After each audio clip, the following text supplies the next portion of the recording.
Haleluya, selamat pagi dan salam sejahtera di dalam kasih Tuhan kita Yesus Kristus. Kita bersyukur pagi hari ini kita boleh bertemu kembali, berjumpa lagi di dalam anugerahnya di hari yang baru ini. Itu sebabnya pagi hari ini sebelum kita beraktivitas, mari kita menyediakan hati kita, menyediakan diri kita untuk bersama-sama mendengarkan firman Tuhan. Mari kita berdoa. Bapa di dalam surga, di dalam nama Yesus Kristus Tuhan kami, pagi hari ini sebelum kami beraktivitas, kami mau mendasari seluruh aktivitas kami dengan kebenaran firman-Mu. Berkati kami semua ya Tuhan.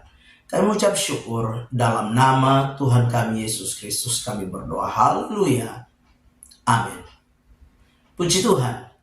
Tema firman Tuhan kita pagi hari ini yaitu sikap dalam menghadapi masalah. Sekali lagi, tema firman Tuhan yaitu sikap dalam menghadapi masalah. Kita perhatikan bersama-sama firman Tuhan di dalam Roma pasal yang ke-12 ayat yang ke-12. Roma 12 ayat yang ke-12, demikian firman Tuhan. Bersukacitalah dalam pengharapan, sabarlah dalam kesesakan, dan bertekunlah di dalam doa. Nah Bapak Ibu jemaat yang kekasih di dalam Tuhan kita Yesus Kristus, sebagai orang-orang yang percaya, pagi hari ini mari kita belajar bersama-sama memperhatikan, melihat keberadaan orang percaya yang ada di Roma ketika menghadapi masalah, ketika menghadapi persoalan, ketika menghadapi pergumulan, penderitaan di dalam hidup mereka. Nasihat yang Rasul Paulus sampaikan kepada mereka sungguh luar biasa. Ini adalah sebuah nasihat bagi kita sekalian juga sebagai orang-orang percaya, bagaimana sikap kita, bagaimana respon kita, bagaimana cara kita di dalam menghadapi setiap persoalan di dalam hidup ini. Yang pertama yang kita lihat pagi hari ini yaitu dikatakan dengan jelas, bersukacitalah dalam pengharapan. Nah Bapak Ibu jemaat yang kekasih, masalah kadang-kala membuat kita kehilangan sukacita. Masalah kadang-kala membuat kita kehilangan tawa dan lain sebagainya. Tetapi pagi hari ini firman Tuhan mengingatkan kita. Firman Tuhan datang kepada kita. Satu sikap yang luar biasa yaitu harus bersukacita. Bersukacita menghadapi masalah. Bersukacita menghadapi persoalan. Bersukacita menghadapi pergumulan di dalam hidup ini. Dikatakan bukan sekedar bersukacita saja, tapi dikatakan bersukacitalah dalam pengharapan. Ya, sekali lagi dikatakan bersukacitalah dalam pengharapan. Kenapa kita harus bersukacita menghadapi persoalan, pergumulan, masalah dalam hidup kita? Karena kita punya pengharapan. Ya, pengharapan kita kepada Tuhan tentunya. Dan pengharapan di dalam Tuhan adalah pengharapan yang pasti. Bahkan pengharapan di dalam Tuhan itu tidak saja bersifat sementara dengan segala pengharapan di dalam dunia ini. Tapi lebih daripada itu pengharapan juga berkaitan dengan kekekalan. Pengharapan kita adalah pengharapan yang abadi, yang kekal. Itu sebabnya firman Tuhan mengingatkan kita, bersukacitalah dalam pengharapan. Nah Bapak Ibu jemaat yang kekasih, firman Tuhan di dalam Ibrani pasal 10 ayat yang ke-23 mengingatkan kita untuk apa? Kita berpegang teguh di dalam pengharapan kita. Sebab Tuhan yang menjanjikan pengharapan itu adalah setia adanya. Yang kedua, pagi hari ini kita belajar sikap respon kita menghadapi masalah dalam hidup ini. Yang kedua dikatakan sabarlah dalam kesesakan. Jadi Tuhan mengajar kita untuk apa? Bersabar. Dalam keadaan kesesakan, kesulitan, masalah, pergumulan hidup ini, kita belajar untuk sabar. Di dalam terjemahan lain yaitu tabah. Ya. Tabah. Tabah ini adalah satu sikap apa? Bertahan. Tabah ini adalah satu sikap untuk apa? Tetap teguh. Walaupun ada masalah. Walaupun ada persoalan, walaupun ada pergumulan.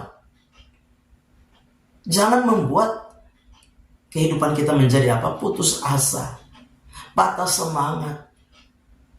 Tapi masalah, pergumulan yang kita hadapi, firman Tuhan ingatkan kita, sabarlah dalam kesesakan. Tabahlah dalam menghadapi kesesakan.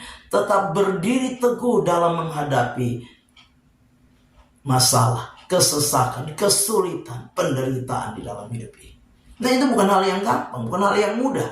Karena pada umumnya kecenderungan kita ketika ada masalah, ada persoalan, kalau bisa secepat mungkin persoalan itu selesai, secepat mungkin masalah itu selesai. Bahkan kadang-kala kita tidak sabar, kita tidak tabah, kita tidak berdiri dengan teguh, kita mudah goyah, putus asa, sehingga kita mencari jalan keluar sendiri tanpa kita menunggu pertolongan Tuhan di dalam hidup kita. Pagi hari ini firman Tuhan jelas, sabarlah di dalam kesesakan. Dan yang ketiga, yang terakhir, firman Tuhan berkata, bertekunlah di dalam doa. Bertekunlah di dalam doa. Masalah, persoalan yang tiada henti-hentinya kita alami, kadang-kala membuat apa? Membuat kita jadi lemah.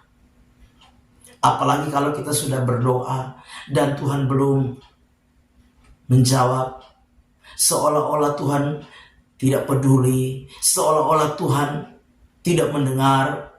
Bahkan kita sudah menunggu, tapi kok tidak ada jawaban Tuhan bagi kita. Firman Tuhan mengingatkan apa? Bertekun dalam doa. Artinya apa? Berdoa secara terus-menerus, terus berdoa, terus berdoa. Sampai apa? Sampai waktunya Tuhan menjawab kita. Sampai waktunya Tuhan menolong kita. Sampai waktunya Tuhan memberikan mujizat dalam hidup kita. Bertekun di dalam doa. Setia di dalam berdoa. Tidak gampang, tidak mudah. Surat 1 Tesalonika 5 ayat yang ke-17 berkata, tetaplah berdoa. Ya, tetaplah berdoa. Jadi berdoa dengan tiada berkeputusan di dalam terjemahan yang lain. Karena dengan doa, maka apa? Kita percaya doa adalah sarana di mana kita berbicara dengan Tuhan, datang kepada Tuhan, memohon kepada Tuhan, dan yakinlah Tuhan punya cara, Tuhan punya waktu yang terbaik untuk mendengar dan menjawab setiap doa kita. Amin. Mari kita berdoa. Bapa di dalam surga, di dalam nama Yesus Kristus Tuhan kami, pagi hari ini kami bersyukur untuk firman Tuhan yang sudah kami dengar. Biarlah firman itu menjadi rema dan berkat di dalam hidup kami. Kami serahkan seluruh hidup kami sepanjang hari ini dalam segala aktivitas kami. Kami percaya Tuhan menyertai, Tuhan menolong, bahkan Tuhan memberkati seluruh aktivitas kami. Kami serahkan semua dalam tangan Tuhan. Kami melangkah bersama Tuhan di hari baru ini mengucap syukur. Dalam nama Tuhan kami Yesus Kristus kami berdoa. Haleluya. Amin.